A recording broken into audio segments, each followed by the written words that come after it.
Hello and welcome to the A-rated Rogan series, where we upgrade in a high inflation environment this money pit of a house to be an A-rated family home. In today's episode, let's look at upgrading the passive heat loss of this house so that we lose less energy due to windage and due to just random leakage. Let's get into it.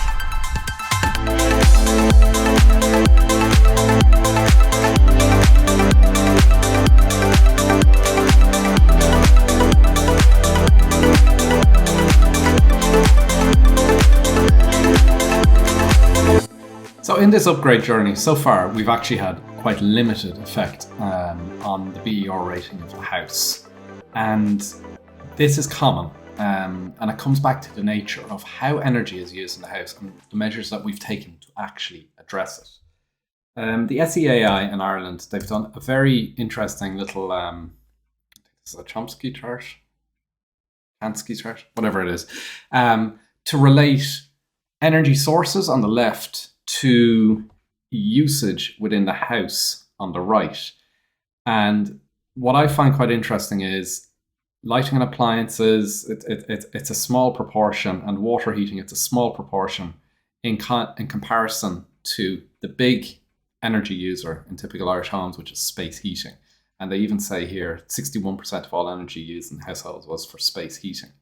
So the improvement measures we've made, we can control the energy going in a bit smarter now.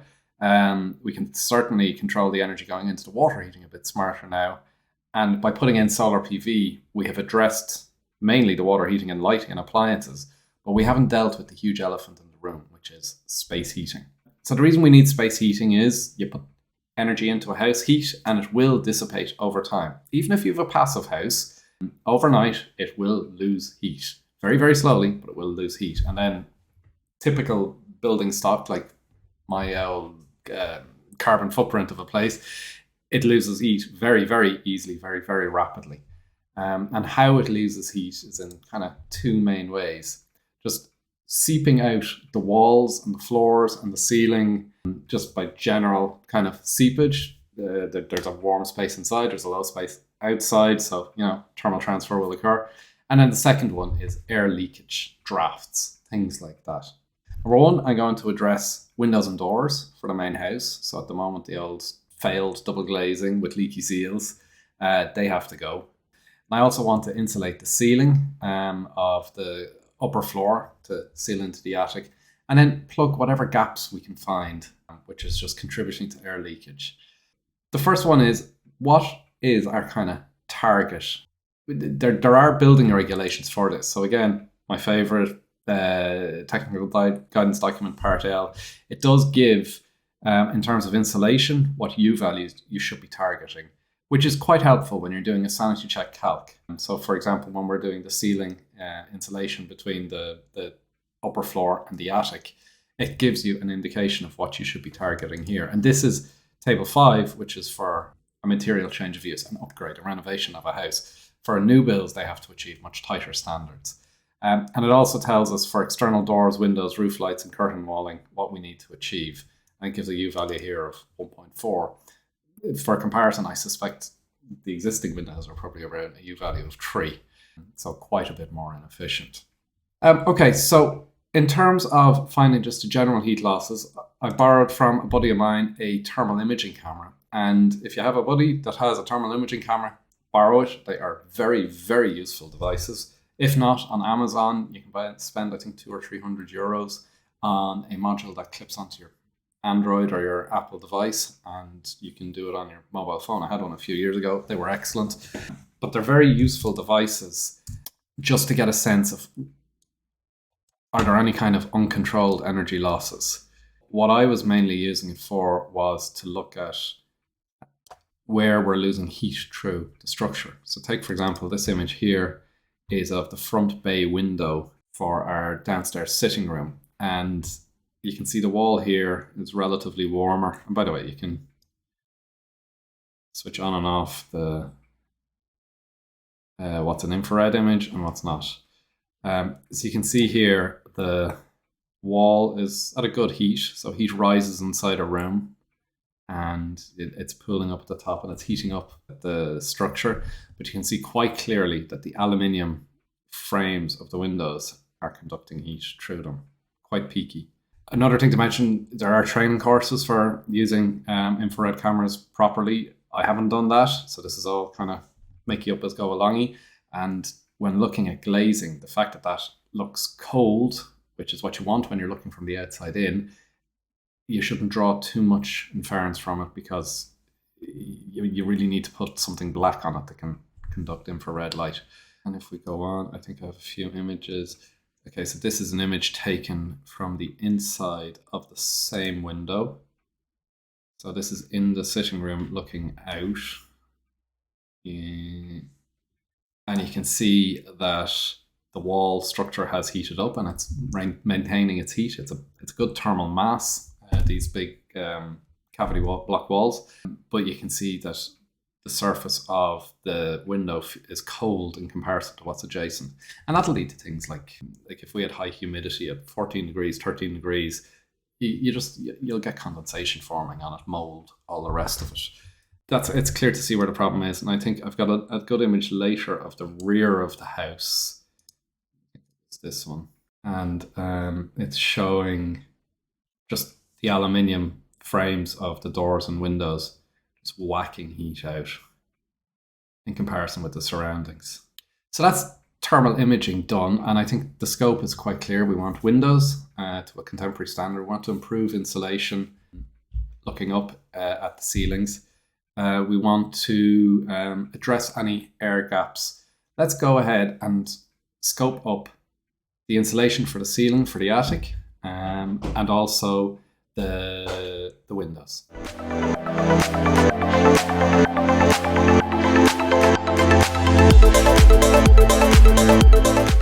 So naturally we went out to 3 different suppliers. Rationale, they do very nice windows, but they're quite expensive, and the kind of budget quotes I got were probably double what we had budgeted. So we moved on. We then looked at Fairco, so a very nice showroom down in Dean's Grange. They'd been recommended to us by 1 or 2 others who had used them in the past. They were described as middle of the road cost-wise, but they had everything we needed. UPVC, I don't want to be maintaining windows ever. Went and got a quote from them, but they came in a good kind of, versus what we had budgeted, that was still too expensive for us, and we were kind of getting a sinking pit in our feelings. Shit, what are we doing here now in a high inflation environment? Now, there was obviously, if you commit to buy by a certain date, pressure sales tactic, you can get 30% off type deals, but still it was a few grand over where we were. Then our builder, Ronan, he recommended a chap that he'd worked with in the past, Jason Sinclair. No showroom, and as I'm learning, there are in Ireland a lot of chaps like this that set up their own companies, and they resell windows that they get manufactured by a factory up in Buncrana in Donegal. So you'll see a lot of guys kind of offering frames direct type windows, and it's a perfect combination of, it's cheap to manufacture up in Donegal, cost of living there is lower than in Dublin, for example. They seem to do very high quality windows, and then it's up to the local guys to do the installation and the after sales support. And if you can get that good combination of what appears to be a good window with a very good installer, you're on a winner. So we went with Jason. He came in at a very competitive quote.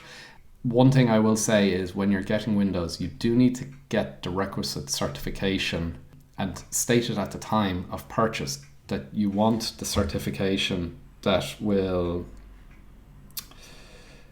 say what you value you have actually achieved, because your BER assessor later will need this, and ideally have it with your own address on it, just to make sure that there's a very clear link between the windows installed, the cert, so that the BER assessor can actually claim credit for it in the DAP analysis. So we managed to get a U value of 1.1 watts per square meter of Kelvin loss. There was slightly better possible, however, we went with a window with a larger frame, I think a 70mm frame as opposed to a 60mm frame, and that caused us to go from a 1.0 U value to a 1.1. But the reason we went with the larger frame was to make it easier to install external insulation later.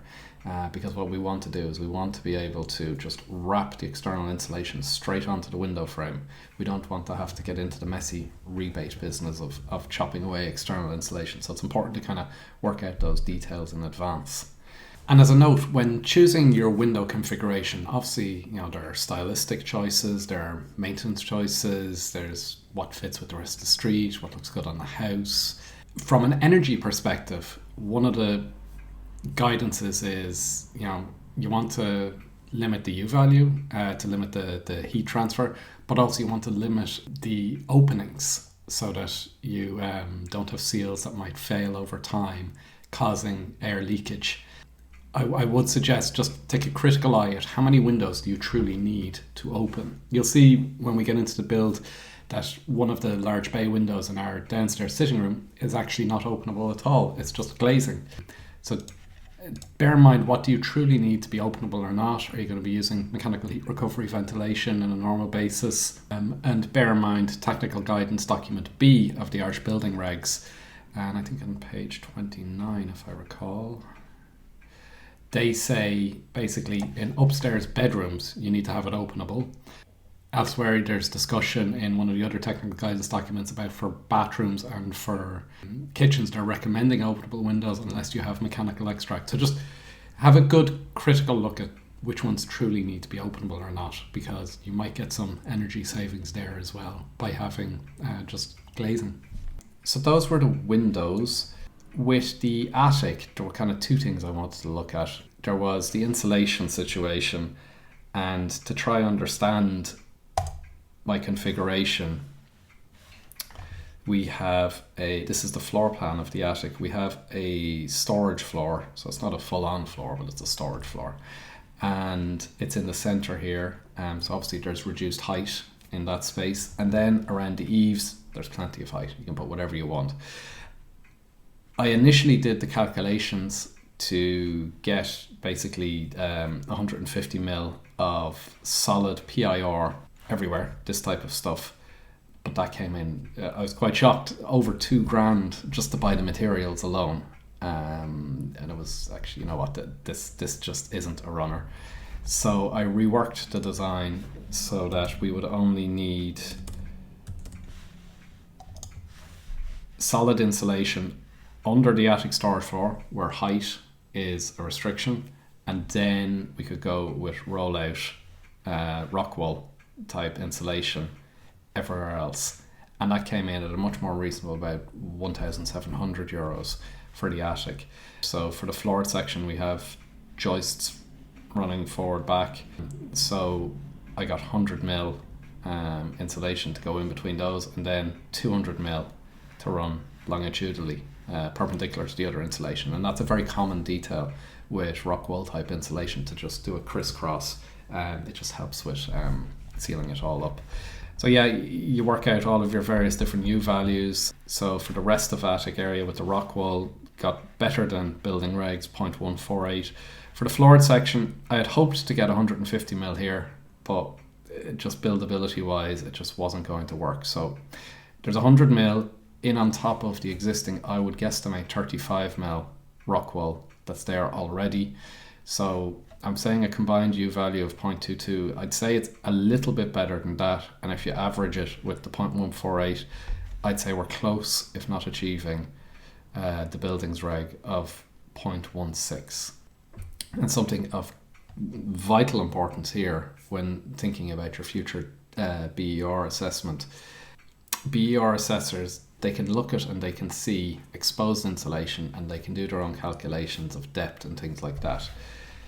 When you have something covered by a floor, they have to have documentary evidence that you have the actual insulation. So the two kind of criteria they were looking for from me was, number one, do I have an invoice with a delivery docket with my address for the insulation?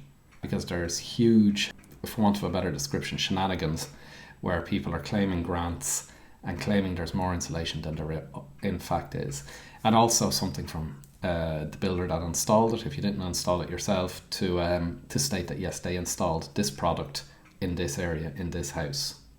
Just be quite open with your builder at the outset. Look, you will need invoices made out to the delivery address here, and you will need a full statement, and take photos all the way through. Otherwise, the BER assessor, they have to presume that the insulation has worked worse than it is.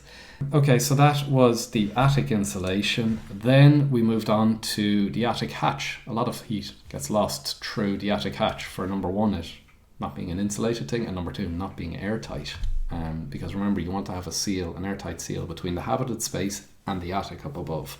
So Styra do an attic hatch, and you can just see by the depth there, that's frame, but it's frame hiding insulation. And there's also a little pressure seal here. So we had this in our last house, it was excellent. This time around we tried a slightly different attic ladder because these guys had availability to install promptly, and it seems to be quite good. And they actually have a much better rubber gaskets detail. There's a second rubber gasket here, and you can actually feel the pressure as you open and close the attic hatch, that there is an air change going on as you open and close it. Do look out for that. You can get quite good details, and you would be surprised, but a lot of heat does seep up through a loft door. Yeah, and they're talking about air and U values and things like that. So you can get very good performance in these types of things. It's obviously not the 0.148 we were seeing elsewhere in the attic, but it's a damn sight better than it could otherwise be. It's quite equivalent to an external door, put it like that.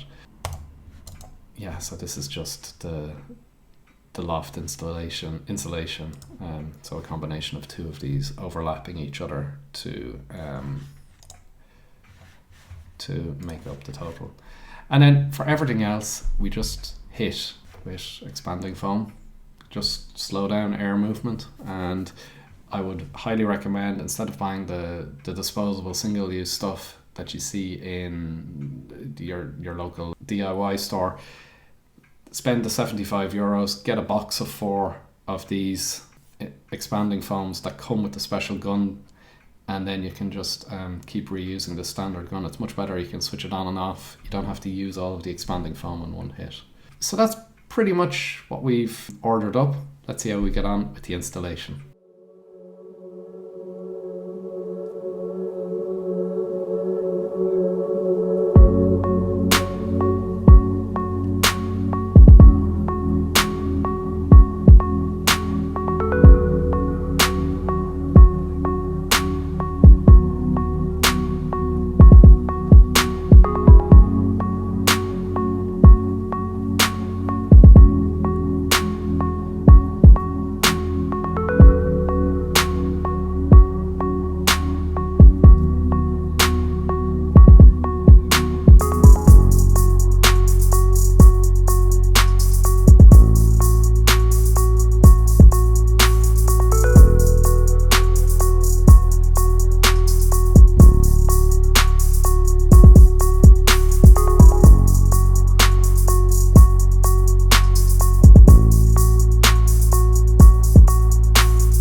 Okay, so let's do our BER calcs. So we did nothing with floors, with our roof, with the main attic. So you can kind of see here, it's based on the age band the app will change the U value by default to whatever the building regulations of that time period stated. And you can see why it's important to keep your receipts, keep your invoices, delivery addresses, all that type of stuff when you do insulation, particularly if the works are not visible to an assessor afterwards, because they will be compelled to accept this type of data. So I worked it out on the weighted average of these two insulations is working out 0.18. So we're not quite at building regs, but we're damn close. So okay, I'm going to leave this on this, and we're going to go from 2.3 to 0.18. Hit save, so that's E2, and straight away we're down to a D2. So phenomenal amounts of energy are lost up through the ceiling, and you can see why I kind of prioritize these works to get them in November time, pre-winter as much as I could. Okay, so those are the roof. We did nothing on the walls for now. They are what they are. On the rooms, there's nothing of note here. Doors, we left alone. We did the windows, but we did the windows to the main body of the house. The front door, the back door, the side extension. We're going to do a future phase of works there, and of construction works, and I want to get through that first before I start replacing all of those doors and windows. So watch this space for now. But with the windows, okay, so you can kind of see from my original survey, they're metal, double glazed with a 12mm gap, and that's the default U value that the app puts in for that. Now I don't know if I need to recreate and add the new windows a second time, or if I can just modify it. I'm going to try just modify the U value based on the data we received back from Frames Direct to 1.1, and let's see how we get on with that. Okay, so we certainly did the corner bedroom. We'll put that in 1.1. Openings. There's nothing else of note here to make. And you can see that that is slowly, incrementally starting to improve.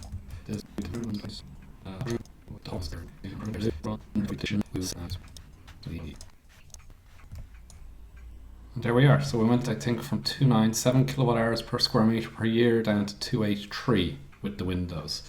So less of an improvement compared to the dramatic increase of, 50 kilowatt hours that the roof insulation did. But what's not being kind of fully represented here is just also the fact that the seals in the windows were letting so much air just piss through them. So I don't think there was anything else we did that can be recorded. Sorry, one thing here, ventilation. I'm just looking here, yeah, attic hatch. So at the moment we have a attic hatch which is not draft stripped. So what we'll do is we'll add a draft stripped attic hatch, and we'll delete the not draft stripped, and yeah, so dropped it by maybe 1 kilowatt hour per square meter per year. So just to improve that. Obviously towards the end of the works, when I've done the raised floor to improve its insulation, we've done all of the external lopes and things like that, I would like to do an air permeability test, and that's where we'll really quantitatively see the improvement in the BER score. But qualitatively, I can say absolutely the space is much more comfortable now.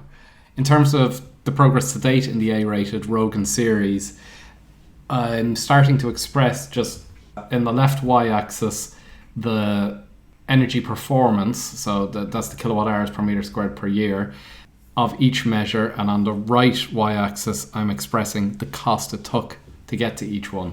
So you can see €602 hot water control. We made our energy performance a bit worse. We brought it back in with our space heating controls. Solar PV put a serious dent in it, albeit at a cost of €8,000.